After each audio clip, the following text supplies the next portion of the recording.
આપણા જીવનમાં સત્સંગને પણ મૂલવીએ. જીવન પાથે છે. સત્સંગમાં ઘણી વ્યક્તિઓને આવો માર્ગ, આવી દિશા પ્રાપ્ત થતી હોય છે અને એ માર્ગનું એને દર્શન થાય, અનુભવ થાય. પરંતુ માત્ર દર્શનથી કે જાણવાથી કામ બનતું નથી.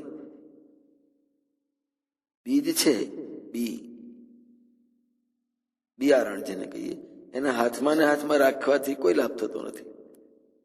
એને જમીનમાં વાવવાથી જ એમાંથી હજારો દાણા પ્રાપ્ત થાય. દવાની બોટલ હાથમાં લઈને ફર્યા કરવાથી શો લાભ? એ તો નિષ્ણાત ડોક્ટર પાસેથી મળેલી સલાહ મુજબ દવા લાવીએ એમાં, એ બોટલમાં, અને એ કરવાથી જ ફાયદો થાય. માત્ર પાણી પાણી પાણી એમ જપ્યાથી કંઈ તરસ બુજાતી નથી. એને માટે પાણીનો પ્યાલો લઈ મોઢે મૂકી એને પેટમાં જવા દેવું પડે, તો જ તરસ છીપે.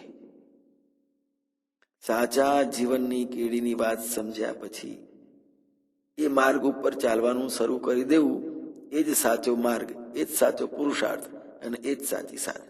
જય મહારાજ.